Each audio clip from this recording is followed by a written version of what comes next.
Bonjour les amis, alors là je vous ai mis un petit plateau pour vous parler, ça fait un peu podcast en fait.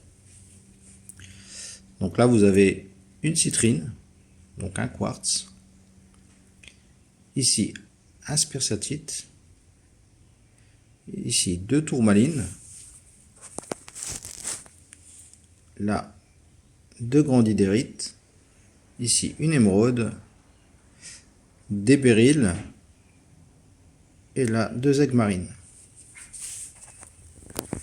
dont celle-ci qui a un fort pléocroisme, vous voyez, selon la couleur, elle va du bleu au vert. Enfin bref. Alors aujourd'hui je vous fais une petite vidéo parce qu'il y en a qui qui se posent des questions. Est-ce qu'ils peuvent se lancer? Est-ce qu'il faut le diplôme de gémologue pour se lancer, etc., etc., etc. Alors, personnellement, est-ce qu'il y a besoin du diplôme de gémologue? Je vais vous dire non, pas obligatoirement. À partir du moment où vous avez suffisamment de connaissances, vous pouvez vous lancer dans le commerce des gemmes.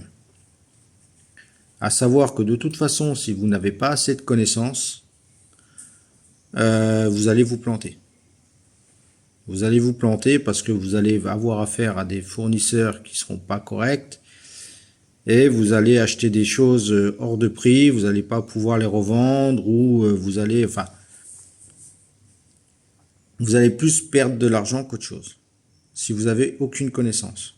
Donc que vous ayez le diplôme, que vous n'ayez pas le diplôme, à partir du moment où vous n'avez pas suffisamment de connaissances dans les gemmes, je vais vous dire, ne vous lancez pas dans les gemmes. Ayez du matériel d'identification, apprenez à l'utiliser, apprenez la minéralogie, la gémologie, il y a pas mal de bouquins qui traitent du sujet, parce qu'en fait, si vous voulez, un gémologue, c'est quelqu'un qui a suivi des études, donc a suivi des informations, comme tous ceux qui ont des diplômes en fait, hein. Si vous voulez, moi je pars du principe, le diplôme ne fait pas l'intelligence. C'est pas parce que tu as un diplôme que tu es intelligent. Il y a beaucoup de gens qui ont des diplômes, mais qui ne savent rien faire. Et il y a des autres gens qui n'ont pas de diplôme et qui savent se débrouiller. Les fameux autodidactes, on va dire. Donc pour moi, le diplôme ne fait pas l'intelligence, le diplôme ne fait pas le gémologue. C'est pas parce que tu as un diplôme de gémologie que tu es obligatoirement gémologue. Après, il faut savoir utiliser ton diplôme, il faut savoir travailler dans le domaine que tu as étudié. Il y en a beaucoup qui ne savent pas, qui n'y arrivent pas. Par exemple, moi, si vous voulez, pour moi, il y a deux types de gémologues. Il y a le bon gémologue et il y a le gémologue, je vais dire entre guillemets, un peu moyen qui va pas être éthique, je vais dire entre guillemets quoi.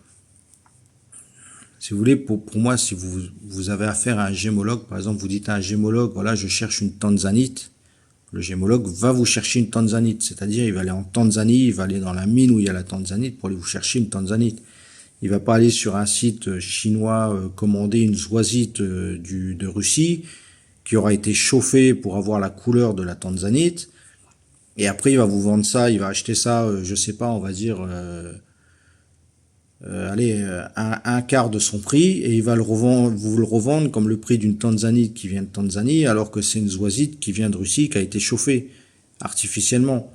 Et il va vous dire, ouais, mais vous savez, toutes les tanzanites sont chauffées. Ouais, mais oui et non, oui, toutes les tanzanites sont chauffées, mais il y en a qui sont chauffées naturellement, il y en a qui sont chauffées artificiellement.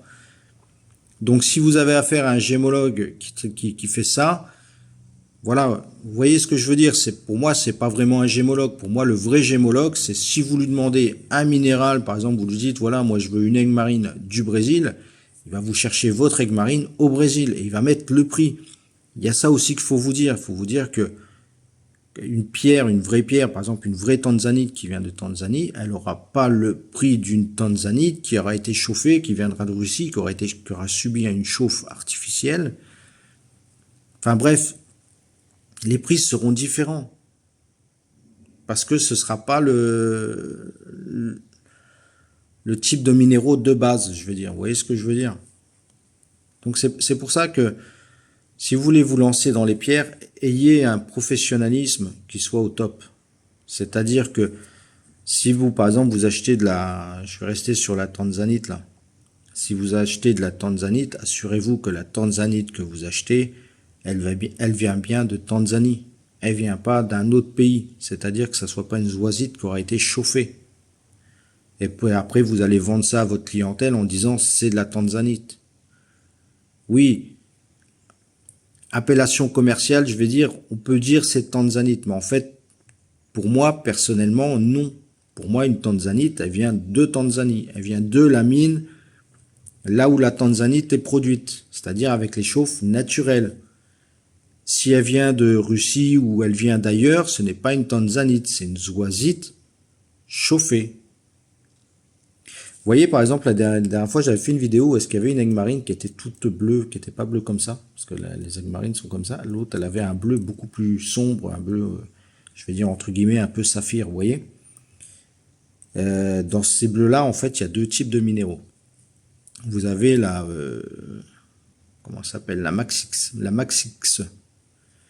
Maxix, elle a un bleu comme ça, parce qu'en fait, c'est un minéral qui a été irradié. Il a été irradié, il va choper un bleu, mais un bleu bien prononcé, un bleu saphir. Le problème de la Maxix, c'est qu'avec le temps, ce bleu va s'estomper. C'est-à-dire, elle va perdre son intensité, il va devenir un peu bleu pâle, jusqu'à des fois même carrément la perdre. Et pour retrouver cette intensité de bleu, il faudra à nouveau l'irradier. Et vous avez la Santa Maria. Son nom, en fait, il vient de la mine qui est au Brésil, à Santa Maria, de cette aigle marine. C'est là où elle a été trouvée en premier. En Afrique, vous en avez qui sont aussi pareils, qui sont des aigles marines Santa Maria. À tort, on dit aigle marine Santa Maria, mais en fait, c'est la vraie appellation commerciale, c'est pas ça. La vraie appellation commerciale, c'est aigle marine de couleur Santa Maria africaine. Et on arrive à les distinguer parce que celle du Brésil, en fait, elle aura un bleu gris. Et l'africaine, elle aura un bleu vert. Vous voyez la différence de nuance? C'est pour ça que les provenances sont importantes. Si un jour on vous vend une aigle marine, on vous dit ouais c'est une Santa Maria du Brésil, et que dedans vous voyez une légère teinte verdâtre, c'est qu'elle est africaine. À 99%. Elle n'est pas brésilienne.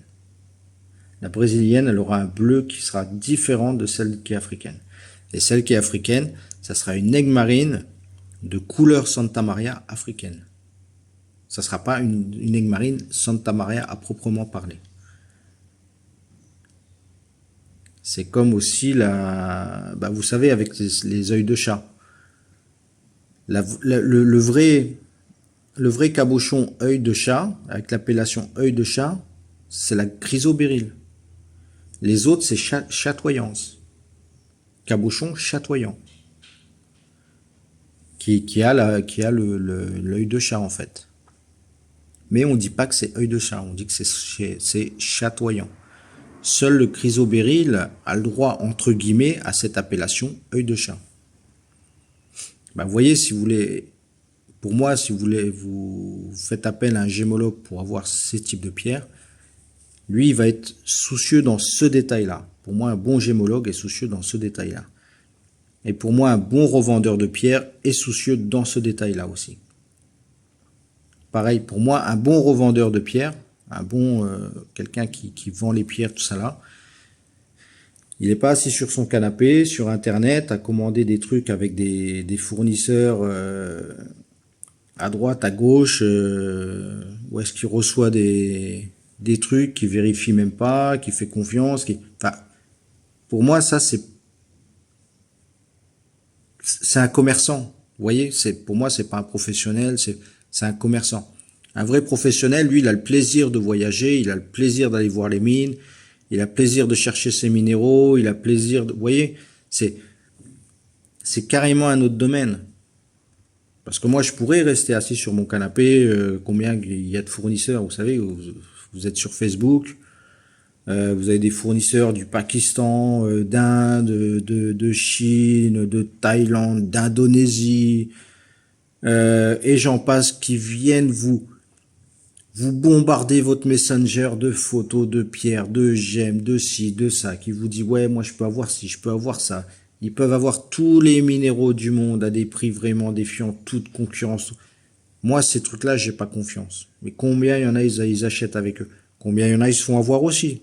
Parce que des fois, on se fait beaucoup avoir, hein. Mais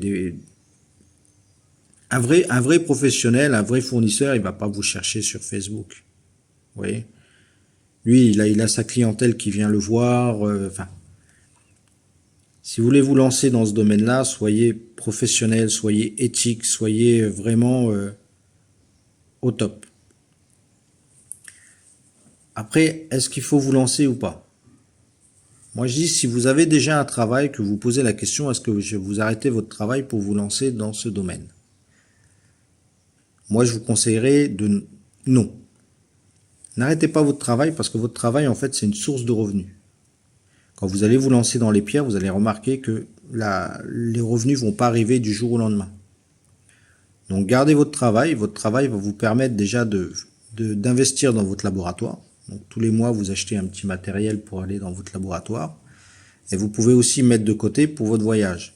Ce qui fait que quand vous êtes en vacances, au lieu de partir en vacances dans une plage, acheter un transat, enfin, louer un transat pour vous mettre assis sur la plage, bronzer, acheter un cocktail, payer un hôtel, enfin, tout ça là, vous balader, à faire des achats de consommateurs, je vais dire.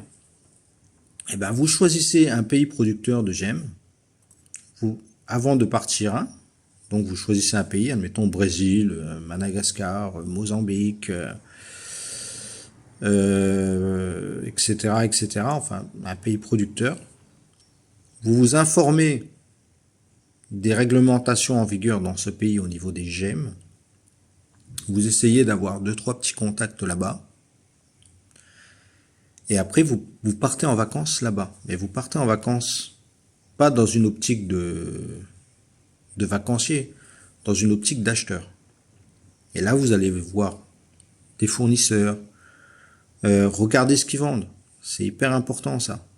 Peut-être votre premier voyage, vous n'allez pas acheter, vous allez acheter 2-3 petits trucs, histoire de tester. Comme ça, vous achetez 2-3 petits minéraux. Vous arrivez chez vous, vous testez vos minéraux, vous regardez si c'est vraiment ce que vous avez acheté, si c'est la bonne appellation, si c'est des pierres qui n'ont pas été traitées, si le prix que vous avez acheté est correct ou pas. Parce que comme ça, vous faites tout légalement. Comme ça, je ne vais pas dire que vous allez acheter pour des milliers et des cents. Admettons, vous achetez pour 1000 ou 2000 euros. Vous gardez une marge de sécurité pour payer tout ce qui est taxes, trucs comme ça. Comme ça, vous avez déjà une idée de ce que ça vous coûte dans ce pays-là d'aller acheter des pierres. Vous vous dites, tiens, dans ce pays-là, si j'achète par exemple une tourmaline, supposons sur le marché, elle vaut 80 euros. Si au pays producteur, vous l'achetez pour, je sais pas, on va dire pour 50 euros, vous n'êtes pas rentable. Si vous payez les taxes, vous payez votre transport, tout ça là, vous n'êtes pas rentable. Par contre, si vous la payez à 30 euros, vous êtes rentable. Vous voyez? Comme ça vous donne aussi des arguments de négociation, des choses comme ça.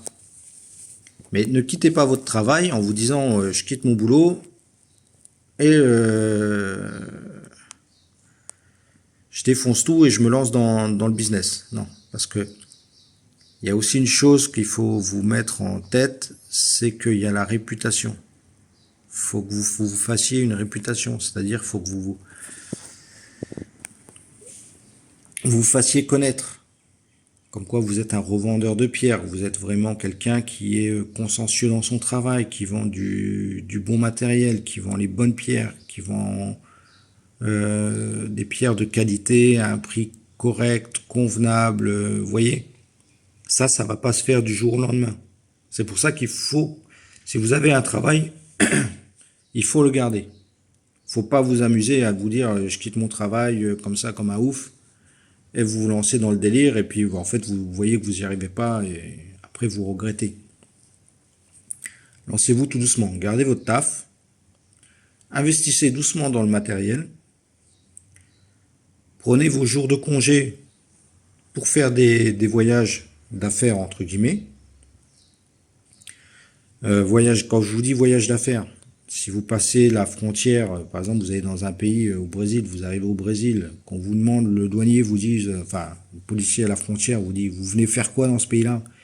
Dites pas vous venez pour du business parce que vous allez devoir remplir des papiers, tout ça là, ça va être un bordel.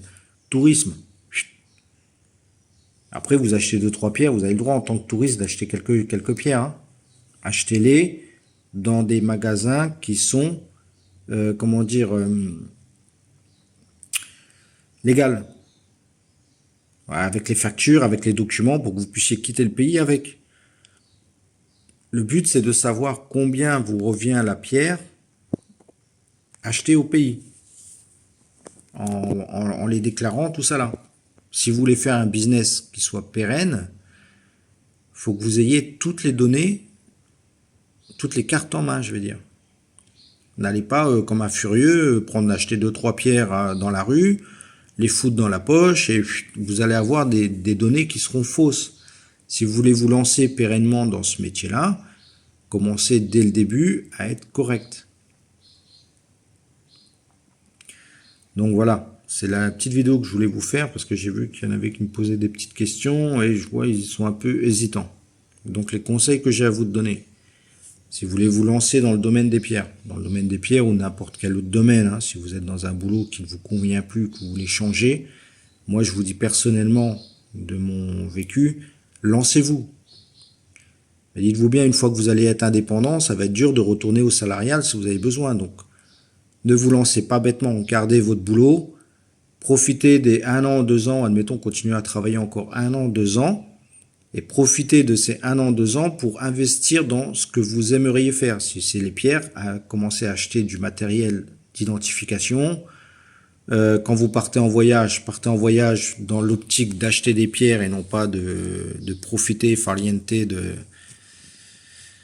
de vacances où est-ce que vous dépensez de l'argent. Ne dépensez plus d'argent, investissez l'argent.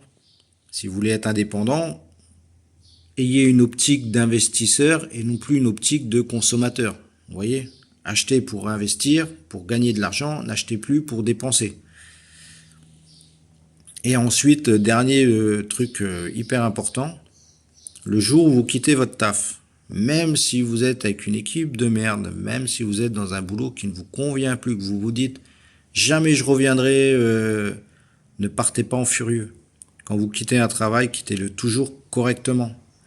Parce que demain, vous savez pas si demain vous allez être dans une situation qui va être compliquée et qu'il faudra que vous retourniez travailler.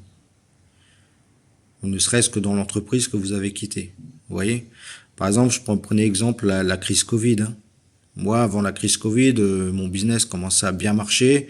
Et quand il y a eu la crise Covid, là, impossible de voyager, impossible de faire ci, impossible de faire ça. Franchement, ça a tout plombé. Hein. Donc, faut surtout pas vous dire que voilà, vous lancez dans un nouveau truc et vous faites comment dire, vous en avez rien à foutre de ce que vous avez vécu avant. Ne partez pas là-dedans. Soyez toujours humble dans ce que vous faites. Enfin voilà, c'est la petite vidéo que je voulais vous faire pour vous dire que si vous avez l'optique de vous lancer, que vous voulez être indépendant, vous voulez changer de vie parce que la vie que vous venez ne vous convient pas, faites-le. Sinon, vous allez le regretter. Mais faites-le bien. Ne le faites pas bêtement, ne le faites pas stupidement. Voilà. Allez, à plus. Ciao, ciao.